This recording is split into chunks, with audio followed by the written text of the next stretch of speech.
Mesdames et messieurs, bonjour. Regardez tout de suite les prévisions météo d'Evelyne Delia qui nous revient comme la pluie par l'Atlantique avec de la neige sur les Pyrénées où le risque d'avalanche est très fort. Attention aussi au risque d'avalanche dans les Alpes du Nord, en Corse. Encore des flocons aujourd'hui sur le nord-est et des risques d'avalanche aussi dans les Vosges. Ailleurs des éclaircies surtout près de la Méditerranée mais avec du vent. Les températures quant à elles vont lentement remonter jusqu'à la fin de la semaine. Elles restent quand même très fraîches dans le nord où il fera jusqu'à 17 degrés cet après-midi à Bastia et à Perpignan. Donc le week-end est fini, mais pas tout à fait le mauvais temps. En Lorraine, par exemple, on s'est encore réveillé sous la neige. À Vendeuvre-les-Nancy, Vincent Ditch et Jérôme Thierry. Durant tout le week-end, l'alerte orange de Météo France annonçait de la neige. Et c'est finalement cette nuit, alors que l'alerte était levée, qu'il est tombé 3 à 5 cm de poudreuse sur tout le sud de la Lorraine. Un début de printemps décidément bien capricieux, mais face à ces caprices de la météo, mieux vaut être fataliste. On a ressorti les bottes de neige, les anoraks, les gants, quoi. Ça va, c'était pas rangé loin. Pour les enfants, ils sont contents. Chercher les œufs de Pâques sous la neige, c'était sympathique. Hein non, ça me déplaît pas la neige. C'est pas... Oui, la végétation va prendre un peu de retard. Tout Nancy en blanc un 24 mars, ce n'est quand même pas courant. D'autant plus surprenant que la ville a plutôt été épargnée par la neige durant tout l'hiver. Depuis l'hiver, je crois que c'est vraiment la première fois où on a eu autant de neige, quoi. Donc là, il y a des équipes de salage qui tournent sur les routes, tout ça, sur les grands axes. Donc nous, on fait principalement les arrêts de bus. Il y a 15 jours, on est parti 8 jours sur la Côte d'Azur, c'est autre chose, hein. Sur Menton, là-bas, on a vu autre chose que le temps qu'on a aujourd'hui ici. Hein. Pour le beau temps, mieux vaut effectivement rouler vers le sud, car au nord-est, c'est encore de la neige au programme jusqu'à demain matin, avant le retour de la douceur et de la pluie. Voilà, grosse chute de neige également en Allemagne, et notamment à l'ouest du pays. Il est tombé par endroits jusqu'à 10 cm de neige, notamment du côté de Cologne, avec, comme en France ce week-end, de gros problèmes de circulation et de nombreux accidents. On reparlera du temps tout à l'heure. Mais à propos d'accidents, revenons à celui terrible qui a eu lieu hier sur l'autoroute A9 près de Montpellier. L'un des plus terribles accidents de l'année. 7 morts, dont 5 membres de la même communauté d'Emmaüs de Labarthe-sur-Lèze, en Haute-Garonne. Leur minibus a traversé le terre-plein central de l'autoroute. Ce matin, le ministre des Transports s'est rendu sur place. Dominique Bussereau avait demandé dès hier l'ouverture d'une enquête technique pour comprendre les causes de ce drame qui a également fait 4 blessés graves. Et puis un autre titre de l'actualité aujourd'hui à propos d'accidents et de catastrophes, un rapport parlementaire inquiétant sur le danger de certains barrages hydroélectriques. Ces premières conclusions ne sont pas rassurantes. Des ruptures de barrages sont possibles en France, soit parce qu'ils sont très anciens, soit parce qu'il y a d'autres risques, par exemple de tremblements de terre. Exemple au barrage de Vimont dans les Bouches-du-Rhône, où sont allés Linda Huré et Philippe Fontalba.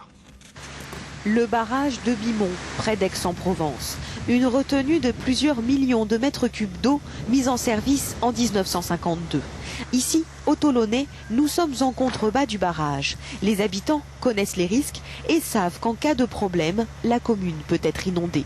Au niveau de l'alerte, c'est la mairie qui signale par des sonneries, 3 ou 4 je pense, qui nous alertent qu'il y a un problème au niveau du barrage. Les habitants doivent alors se rendre très vite vers un point en hauteur. Le temps qu'on réagisse, peut-être que ça sera un peu trop tard. Voilà. Vous pensez que si l'eau vient, elle arrive rapidement? Je pense, oui. Parce que c'est pas loin. Voilà. Et ce qui inquiète les pouvoirs publics, dans un rapport qui sortira en juin, c'est le risque sismique qui pourrait menacer le barrage de Vimont, même si le dernier grand séisme de la région date du début du siècle. Certains experts me disent qu'un séisme n'est pas pour un barrage une circonstance aggravante. D'autres me disent que c'est un risque important. Mais pour la société qui gère le barrage, les simulations effectuées sont rassurantes et les contrôles sont nombreux. Il y a également des visites annuelles de l'ensemble de l'ouvrage avec les organismes de contrôle. Il y a enfin des visites décennales, donc qui sont imposées par la loi. En cas de rupture, ce sont plusieurs milliers de personnes qui seraient concernées par la montée des eaux. Elles auraient un quart d'heure pour se mettre à l'abri. Parlons de justice à présent avec un événement cette semaine, l'ouverture après-demain à Charleville-Mézières du procès de Michel Fourniret devant la cour d'assises des Ardennes. Fourniret soupçonné, avec la complicité de sa femme, d'être l'un des pires tueurs en série de ces dernières décennies. Il est accusé d'avoir commis au moins 7 meurtres d'adolescentes ou de jeunes femmes entre 87 et 2003 des deux côtés de la frontière franco-belge. Dans les Ardennes belges où le couple a vécu 10 ans avant d'être arrêté, Thibaut Malandrin et Stéphane de Perrois. Sarcustine, petit village des Ardennes belges, et sa maison du 18 de la route de Vent-Simon. Déjà être voisin avec Marc Dutroux, c'était pas évident, mais alors avec Fourniret, c'est encore pire. Et pourtant, pendant plus de 10 ans, cette femme et son mari ont été les voisins du couple Fourniret et de leur fils. La famille a vécu dans cette maison jusqu'à l'arrestation de Michel Fourniret en juin 2003. Sa voisine se souvient d'un homme tempétueux. Michel Fourniret est venu agresser mon mari dans la grange en lui demandant, parce qu'il y a des blocs là, ils étaient mis donc où ils sont, et il est venu nous demander de les enlever, et puis on a dit oui si on a le temps, et puis le soir on les avait toujours pas enlevés, il est venu lui-même. Moi je suis sortie, je lui ai dit, je le regarde, puis je fais, bah ne te gêne pas, fais comme chez toi. Puis il m'a couru après, j'ai eu le temps de fermer la porte, où je suis sûre que j'aurais ramassé un coup. Le couple participe peu à la vie du village. Monique Olivier et son fils restent enfermés dans la maison des journées entières, malgré les sollicitations de leurs autres voisins. Ils ont été, en tout cas pas intégrés, donc ils ne sortaient pas. Et puis nous, bon, on leur a proposé 1 ou 2 fois, ils sont venus boire un verre, mais jamais énormément. Juin 2003, Michel Fourniret est arrêté pour l'enlèvement d'une fillette à quelques kilomètres de Sarcustine. 1 an plus tard, le village apprend avec effroi que leur voisin a reconnu 8 meurtres. Ici, les gens se sont dit, mais comment avons-nous pu côtoyer ou vivre à côté d'une personne qui est un monstre, hein? Nous n'avons pas été suffisamment méfiants. Il y a eu un peu de culpabilité d'ailleurs dans la population du petit village où ils vivaient. Car Michel Fourniret a même été surveillant à la cantine de l'école primaire.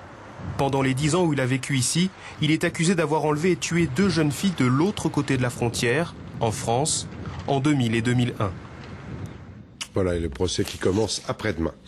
Et maintenant, une énorme histoire de viande avariée vendue dans une centaine de grandes surfaces au début du mois de mars. De la viande, en fait, contaminée par des bactéries responsables de gros problèmes intestinaux. Des dizaines de milliers de consommateurs en ont acheté. Il y en avait plus de 2 tonnes. Julie Duquesne avec Armel Joubert-Desouches et Laurent Desbonnets. Les 2,5 tonnes de viande hachée sont sorties de cet abattoir le 10 mars dernier après avoir subi les contrôles de routine. Des examens dont les résultats ne tombent qu'une semaine plus tard. Les steaks hachés sont contaminés par une des souches les plus dangereuses de l'Escherichia coli, une bactérie qui peut provoquer des gastro-entérites ou de graves troubles rénaux.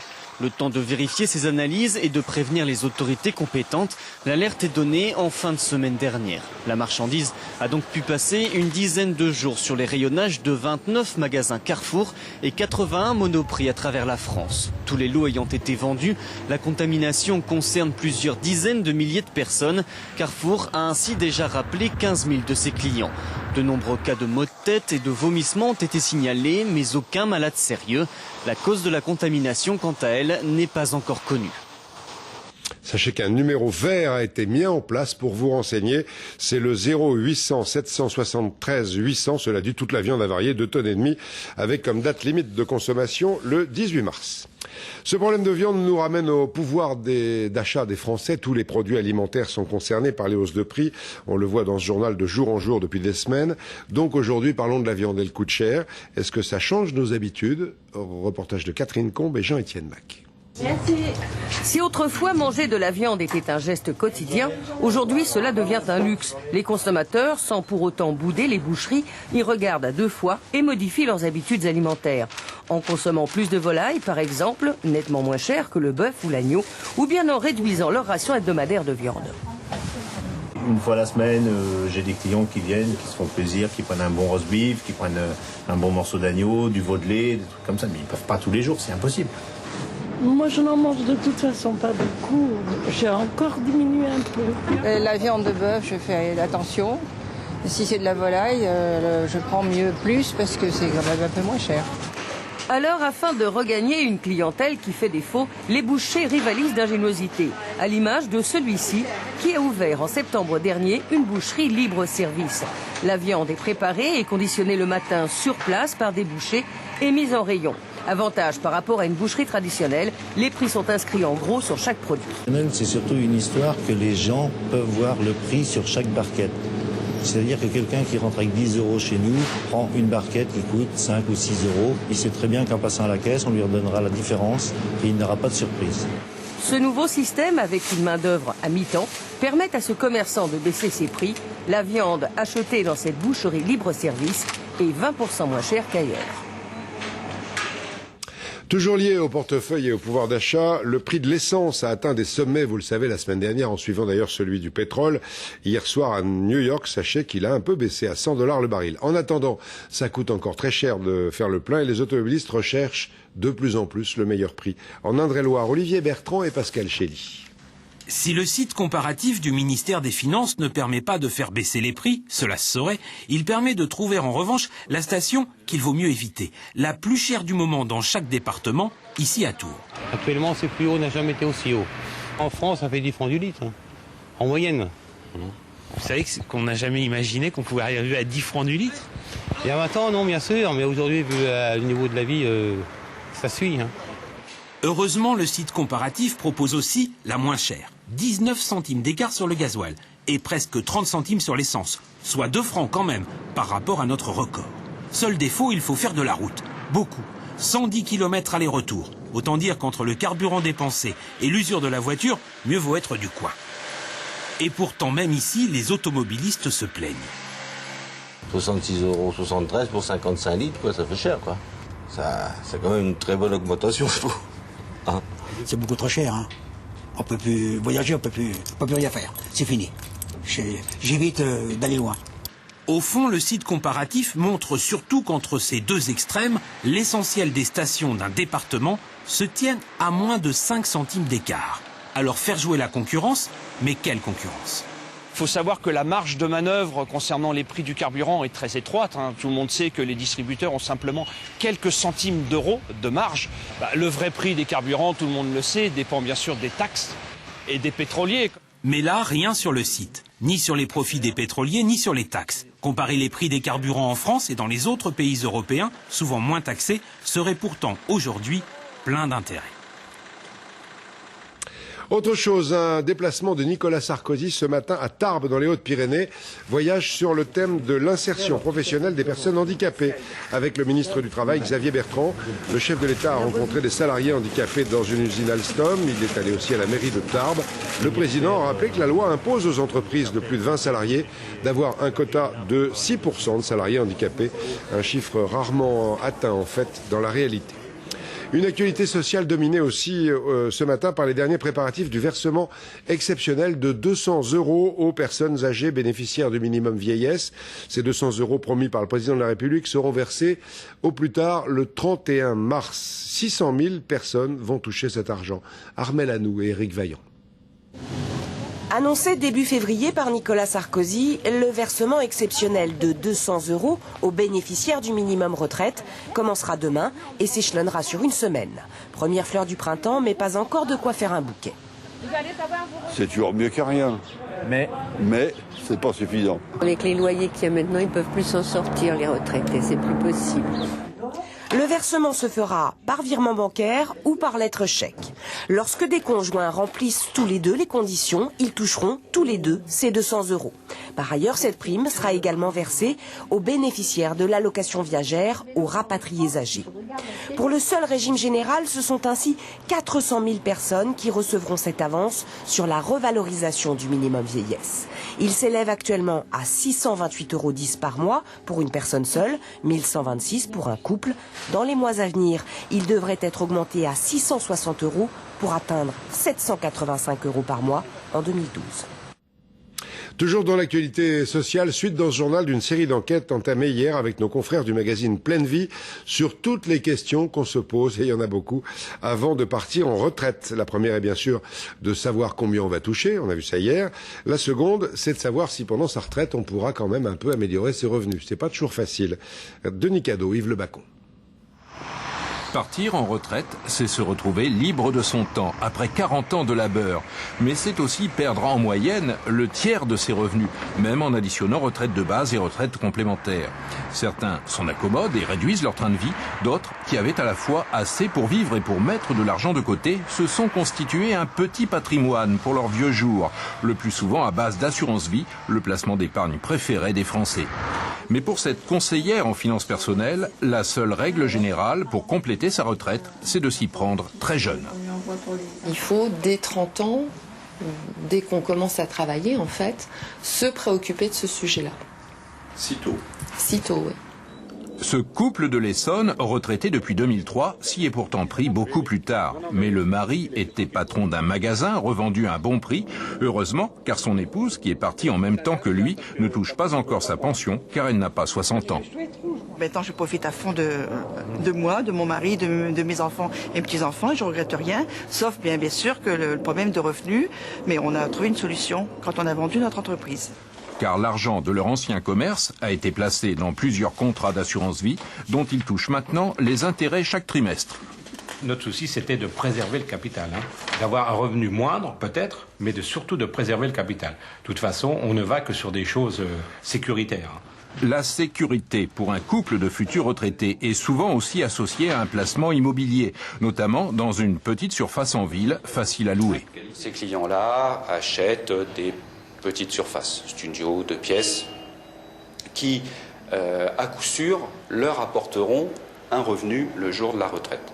Un revenu fixe, un revenu régulier et, a priori, sûr. Sans oublier que le meilleur des placements pour aborder la retraite, c'est encore d'être devenu propriétaire de sa maison ou de son appartement. Voilà, toutes les questions qu'on se pose avant de partir en retraite dans le magazine Pleine Vie, et on continuera demain dans le journal de 13h. De la politique à présent, car si les élections municipales sont bel et bien terminées, il y a parfois des couacs pour élire un maire. Dans un village de la Manche, les conseillers municipaux n'ont pas réussi à se mettre d'accord. Pas de maire, tout le conseil a démissionné et il va falloir revoter. À Fleury, Axel Cariou, Xavier Toby. Un bureau désespérément vide, des dossiers en attente et une écharpe tricolore sans épaules pour la porter. Fleury, 900 habitants, avait pourtant élu ses 15 conseillers municipaux, mais au moment de désigner un maire, personne ne s'est jeté à l'eau, trop prenant. Leur profession, c'est couvreur, c'est électricien. Moi-même, je suis agricultrice, mais je n'ai pas les compétences pour prendre la place de maire ici à Fleury. On allait se mettre en difficulté et puis on allait peut-être aller au casse-pipe d'ici 3 mois. Et je pense que les Fleurions, c'est pas ça qu'ils attendent de nous. Quelques heures après son élection, le conseil a donc envoyé sa démission à la préfecture. Situation ubuesque alors qu'il y avait bien un candidat au fauteuil de maire, retraité, disponible, mais pas très chanceux. Les petites communes ont le droit de rayer et de rajouter des noms. Il y en a eu 219 qui ont eu au moins une voix et je ne suis pas passé à 5 voix près. Alors depuis vendredi soir, dans le bourg, on ne parle plus que de cela. Au départ, ce fut l'étonnement, maintenant c'est la déception. Je tiens à ma commune et vis-à-vis du canton, tout ça, je pense que c'est une mauvaise image. Celui qui a des papiers en cours, il va faire quoi là? Il n'y a plus personne pour signer des papiers. C'est nul leur histoire.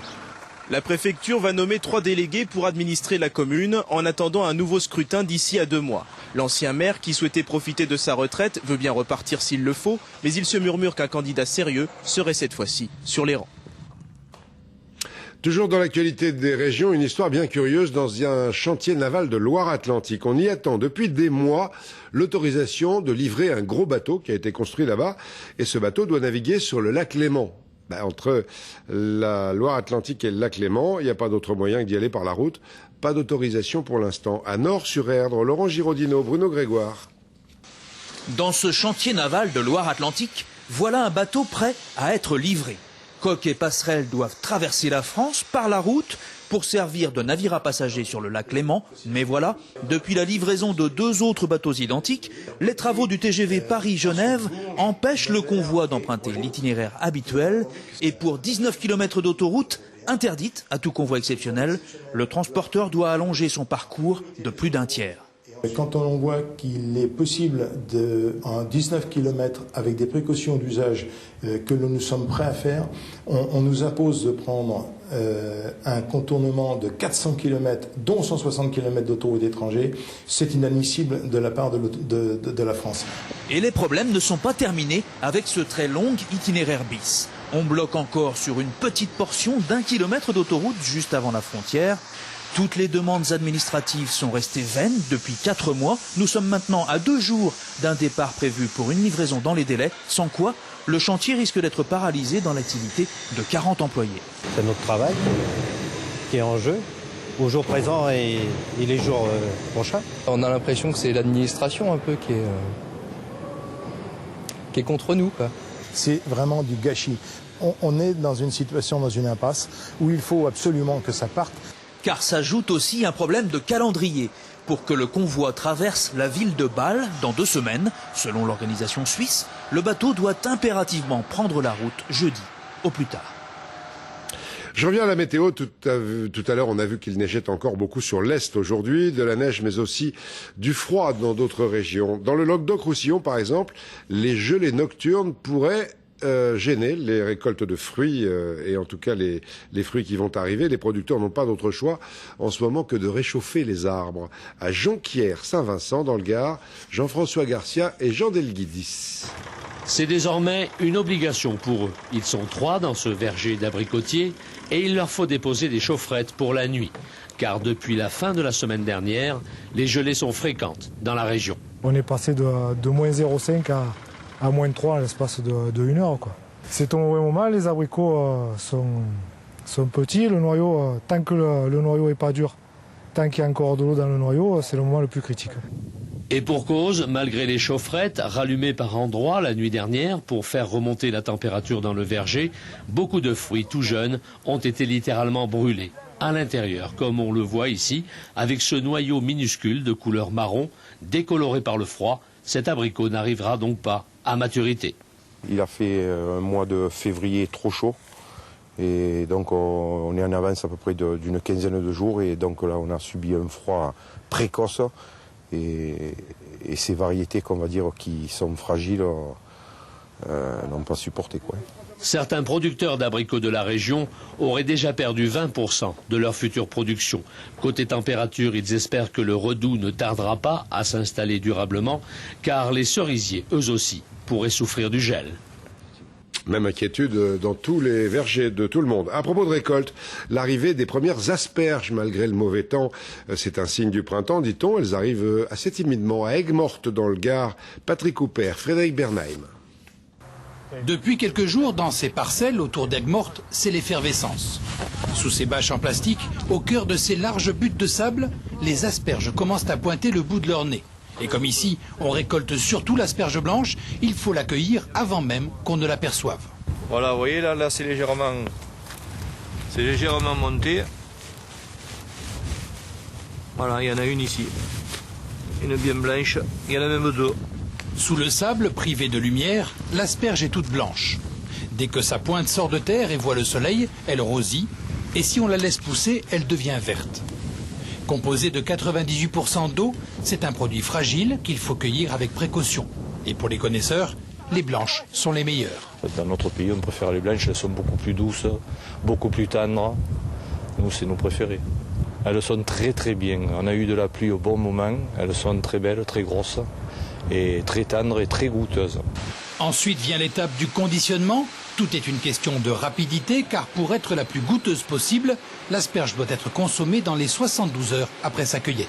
Chaque année, près de 400 tonnes d'asperges sortent de ces terres balayées par les vents. Des asperges qui se vendent ces jours-ci sur les étals entre 12 et 15 euros le kilo.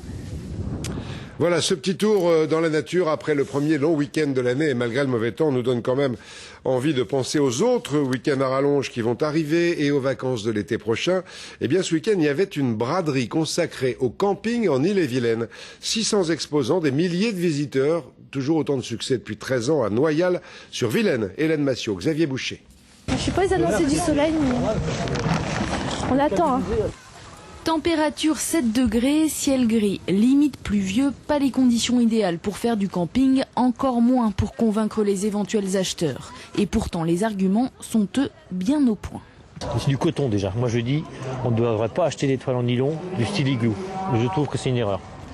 On ne badine donc pas avec la qualité. Tente, caravane, réchaud, ici on trouve le parfait attirail du campeur. Cette braderie, c'est l'occasion de s'équiper à moindre prix. Dans les marchands spécialisés, c'est des matériels qui coûtent très cher. Donc il y a des gens qui se libèrent un petit peu parce qu'ils font plus de camping. Et puis nous on profite des bonnes affaires. À 15 € que j'ai marchandé 10. Voilà, c'est ça les bonnes affaires. 10 € pour un réchaud, aux alentours de 1000 pour une caravane pliante. Au revoir. C'est donc un peu à chaque campeur son bonheur, et pour ceux qui préfèrent le confort d'une caravane, voire même d'un camping-car, l'investissement est plus important bien sûr. Il faut donc visiter, il y a un chauffage électrique, négocier avant pour certains de craquer. Ça me paraît une bonne occasion, quoi. Tout marche à l'intérieur, c'est des gens qui en ont pris soin. Le monsieur avait mes larmes aux yeux, c'était une personne qui avait 75-76 ans, donc espérons qu'elle nous fait quelques années. Quelques années et beaucoup de souvenirs, mais pour le premier voyage, beaucoup devront patienter jusqu'à l'été. Heureusement, le barbecue est là, un avant-goût des vacances dans la grisaille ambiante. Autre genre de loisir, maintenant, on va aller faire un petit tour dans un club du troisième âge des clubs, comme il en existe dans pratiquement toutes les communes. Un rendez-vous incontournable pour les retraités. Un endroit, en tout cas, où on se retrouve avec plaisir pour jouer, pour se retrouver, pour papoter. À Brive-la-Gaillarde, en Corrèze, Jean-Baptiste Bouvet et Sylvain Thévenard. À le voir taper le carton, on pourrait croire que Maurice n'est pas là pour rigoler. Bien au contraire, lui et tous ses compagnons de jeu ne manqueraient pour rien au monde le rendez-vous sacré du mardi après-midi. Moi, je fais 20 km pour venir les voir. Faut en vouloir. Venir se faire engueuler par les femmes. Tu joues pas bien, tu t'es trompé, tu vois bien, etc. Et ça, toutes les semaines. Et toutes les semaines, ils sont plus d'une centaine à se divertir. Belote, Rami, Scrabble, chacun sa table de prédilection. Puis il y a Élise, la présidente, celle qu'on appelle affectueusement Lily. Elle ne joue pas le temps. Lily, elle organise, gère l'intendance et veille sur tous ses adhérents.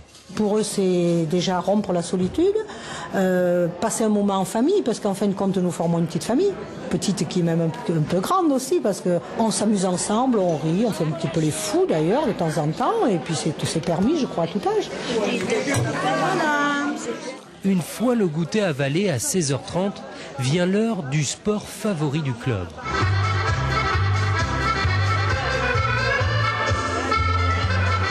Lily, encore une fois aux manettes, joue les chefs d'orchestre.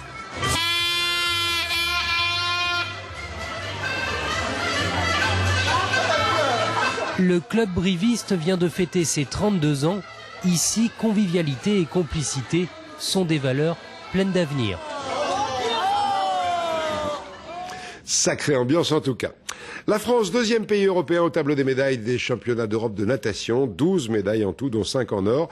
À elle seule, Laure Manodou est montée 4 fois sur le podium. Alain Bernard, bien sûr, aussi, avec ses 3 records du monde. C'est l'homme qu'on retiendra. Et puis une image que vous n'avez pas encore vue, l'un des plus jeunes champions d'Europe de l'histoire. Il est britannique, il n'a que 13 ans. Thomas Daly a remporté l'épreuve de plongeon à 10 mètres. 13 ans seulement. Regardez-le sauter encore, maîtrise parfaite, champion d'Europe et à 13 ans, il sera le plus jeune athlète aux Jeux Olympiques de Pékin. Autre belle compétition du week-end, à 5 mois des Jeux Olympiques, justement, la Coupe du Monde de concours complet à Fontainebleau. Les Français, comme Karim Lagouag, qu'on a découvert dans ce journal la semaine dernière, ne rêvent que d'une chose pour les Jeux, garder la médaille d'or française acquise il y a 4 ans à Athènes. Jean-Pierre Ferré, Jean-Christophe Cortès. Champion olympique par équipe, champion d'Europe en titre, Nicolas Touzin a du mal à passer inaperçu sur les terrains de concours complets. Je peux vous serrer la main. Ah oui, à 27 ans, ce garçon modeste est la nouvelle star de l'équitation, la coqueluche des plus âgés comme des plus jeunes. De voir que ça motive pas mal de jeunes et qu'il y a de plus en plus de jeunes à monter à cheval et encore plus en concours complet, c'est vrai que moi je défends au maximum ma discipline et c'est vrai que ça par contre c'est une satisfaction pour moi. Ouais. Une popularité qui se mesure aussi sur le parcours de cross. 3 km au grand galop sur des obstacles naturels. Dès que Touzin entre en piste, les encouragements fusent. À Fontainebleau, ils étaient tous là, année olympique oblige. L'occasion pour l'entraîneur national de procéder à une revue d'effectifs entre les indiscutables et ceux qui frappent à la porte de l'équipe de France. Mentalement, on est à fond dedans. On pense qu'au jeu, c'est évident qu'on a un titre à défendre. Les chevaux que j'ai envie d'emmener, s'ils sont bien physiquement, on a une belle carte à jouer. Car la France est l'une des 3 meilleures nations de la planète. Revers de la médaille, les places dans cette équipe sont très chères. Karim Lagouag espérait frapper les esprits. 11e, il mesure le chemin à parcourir. On avance, mais pas la vitesse que j'aimerais. On a toujours un truc nouveau à travailler. On va revenir avec du boulot à la maison, quoi. À Fontainebleau, les Français ont déçu. Touzin Lastar a dû se contenter d'une 8e place, mais les Jeux sont encore loin. Et pour voyager jusqu'à Pékin, mieux vaut, dit-on, ménager sa monture. Allez, il y a un peu de temps pour s'améliorer. À propos des Jeux Olympiques, toujours une grosse polémique avec les événements qui secouent le Tibet. On vous en parlait hier. En tout cas, la flamme olympique a été allumée. Et parmi les premiers relayeurs après la cérémonie d'Olympie, un Grec qui ne nous est pas inconnu. Regardez bien, un grand sportif, ça on ne savait pas trop. Mais on sait que c'est une immense vedette, aussi bien dans son pays d'origine que dans le nôtre. Nikos Aliagas, ça y est, vous avez remarqué, la flamme va parcourir 136 000 kilomètres avant l'ouverture des Jeux de Pékin le 8 août. Et puis toujours du sport avec un rallye pas comme les autres, rallye automobile. En ce moment au Maroc, le rallye des gazelles. Il n'y a que des équipages féminins. Elles sont 400, dont une dizaine de filles de la Poste d'ailleurs. Avec elles, dans le sud du Maroc, autre pilote, Nathalie Pellerin. Équipage 339 et un casque, des cartes d'état-major, une boussole et des plaques de désensablage. L'équipement est inhabituel pour ces postières. Destination le désert. Pas question de distribuer de courrier, elles sont bien au départ d'une course. Ça monte, ça monte. Il y a le cœur qui bat très fort. Pas de pointe de vitesse avec ces 4x4 de ville équipés pour l'occasion. L'objectif est de réaliser un minimum de kilomètres entre 2 balises sans GPS sur des terrains difficiles. Surtout le matin, ça réveille. Mais ça va, on garde le moral. C'est bien, c'est une belle aventure en tout cas.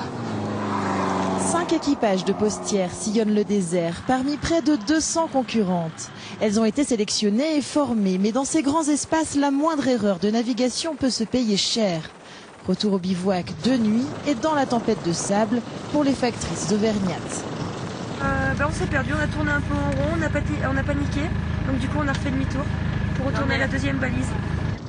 Nouveau départ pour ces gazelles dans à peine 4 heures pour une étape de plus de 300 km, 10 fois plus longue qu'une tournée postale, mais qui laisse des souvenirs entre rêve et réalité.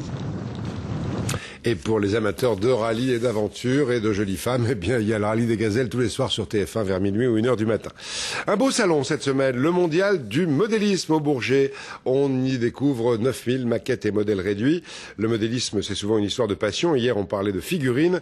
Aujourd'hui, un ancien marin fidèle à ses origines. Il reproduit des bateaux de guerre. À Tours, Jean-Philippe Elme et Pascal Chély.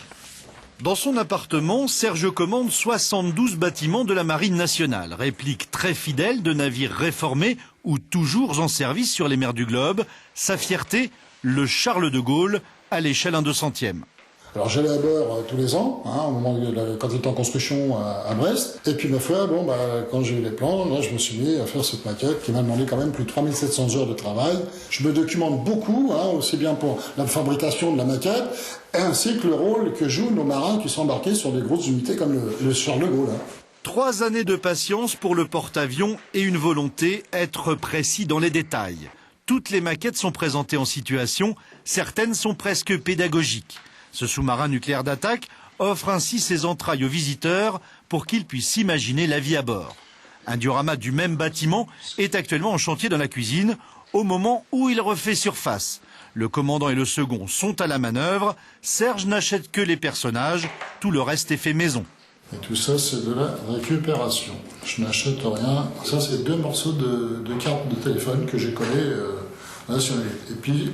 ce qui est le périscope, là, ce que l'on voit là, c'est tout simplement un stylo bille avec la bille au bout. Serge a aussi ses petites astuces de fabrication. Là, je passe de l'enduit pour imiter les vagues. Et puis une fois que ça sera sec, je passerai une peinture couleur de la mer. La dernière pièce est une frégate de type Horizon. Le navire est à peine sorti du chantier naval. La maquette est déjà terminée. J'attends d'avoir les plans pour faire les fameuses frégates FREMM, les frégates multimissions qui sont européennes, qui ressemblent grosso modo à ce type de bâtiment.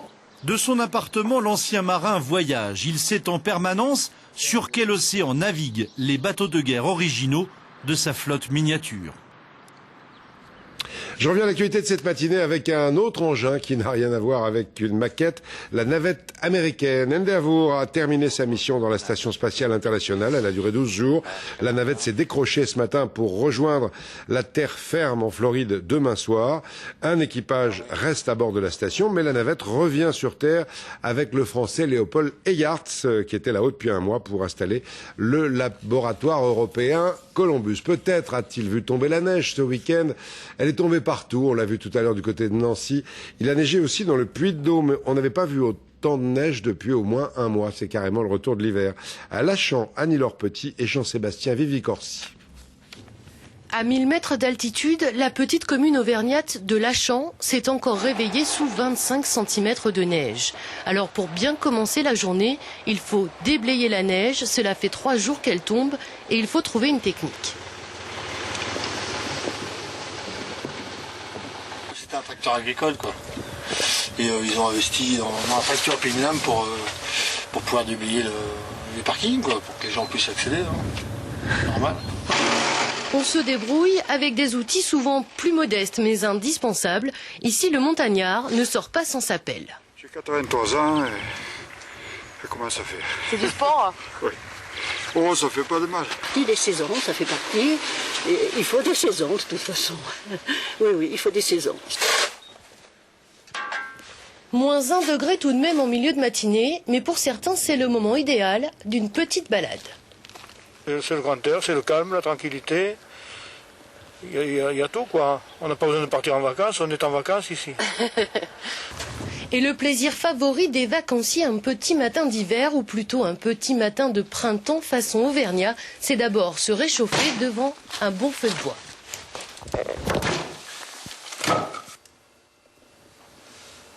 Voilà, on garde le sourire. Le printemps est arrivé, qu'on se le dise, sur les calendriers. D'ailleurs, c'est une date Pâques choisie dans le Nord pour organiser l'un des derniers carnavals de la saison. C'est à Cassel, on l'organise à Pâques pour être sûr d'avoir du beau temps. C'est raté, il neigeait à gros flocons. À Cassel, Céline Rousseau, Thierry Chartier. On l'appelle le carnaval d'été car c'est le dernier de la saison dans le Nord.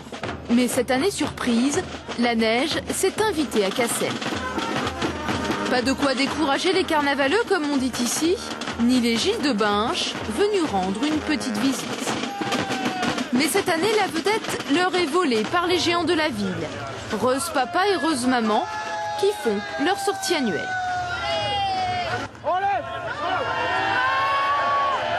Ici à Cassel, on porte le géant, on danse pendant 5 heures de long avec nos géants pour montrer que nos géants sont là et qu'ils vivent et qu'ils continueront à vivre jusqu'à temps qu'il y aura des porteurs. Sinon, il peut porter tout seul, hein. Et aujourd'hui, on fête des retrouvailles. Avec Arthurine, la fille du couple, et son époux Gédéon, des géants du Dunkerquois qui n'avaient pas fait le déplacement depuis 80 ans. Ça méritait bien une petite cérémonie. C'est la sortie du Rose, enfin des Roses, Rose Papa, Rose Maman, c'est bien pour les enfants. Ils aiment bien voir les géants, c'est toujours un peu spectaculaire. C'est la fête, quoi, c'est super. C'est un autre monde en fait. Dans les rues de la ville, c'est parti pour le cortège. L'harmonie ouvre la marche, les groupes déguisés se forment et dansent autour des géants. Ils arpenteront les moindres recoins, feront le spectacle sous les fenêtres, avant de disparaître pour mieux revenir l'année prochaine.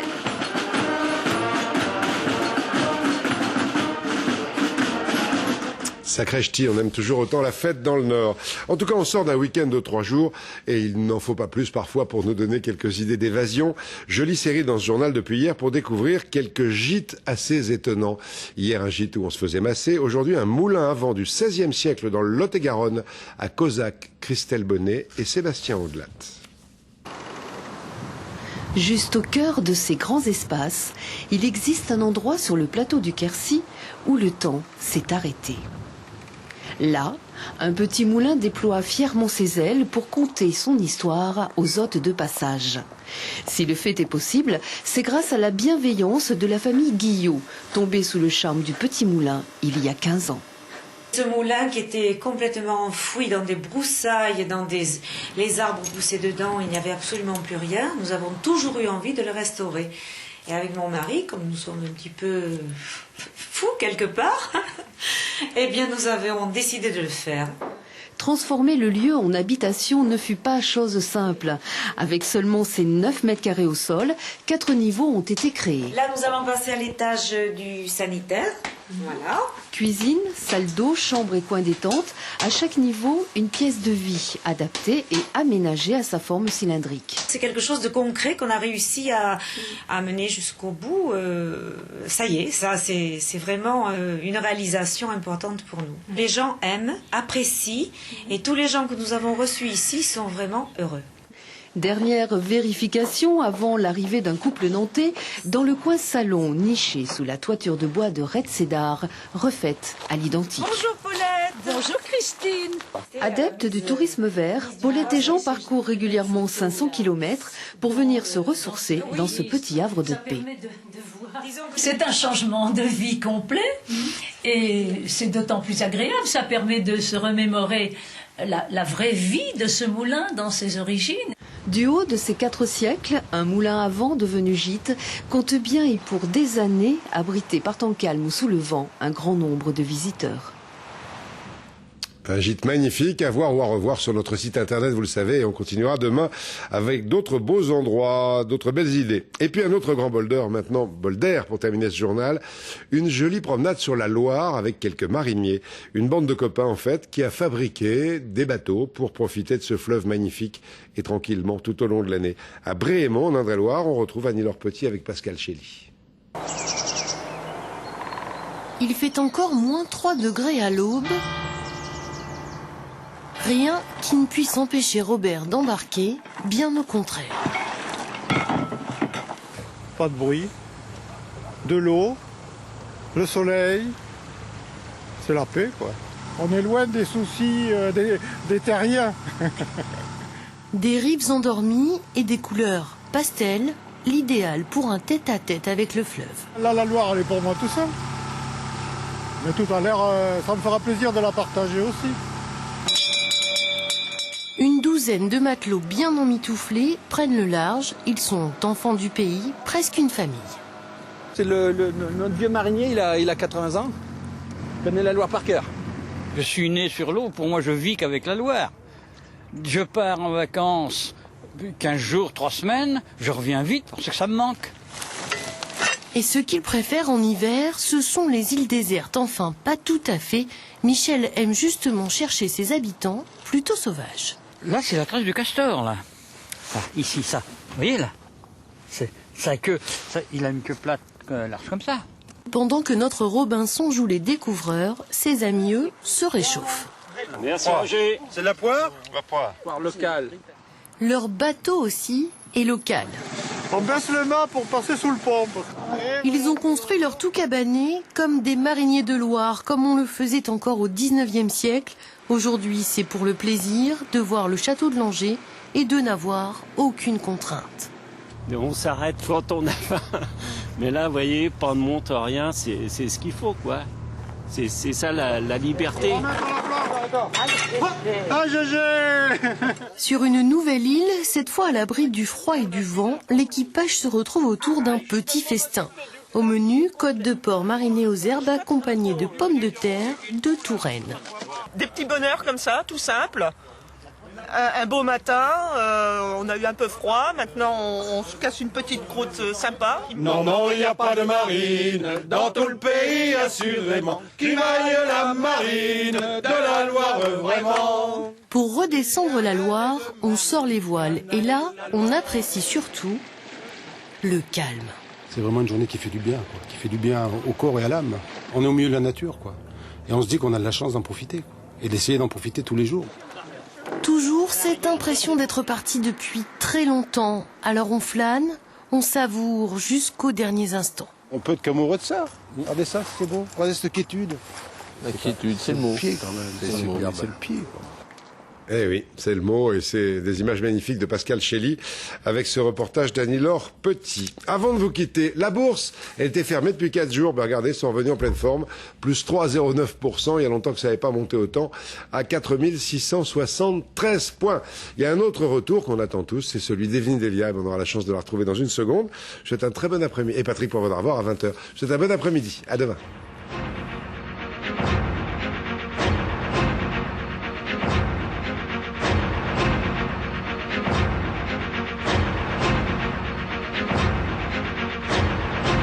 L'info continue sur tf1.fr et par téléphone au 32 80.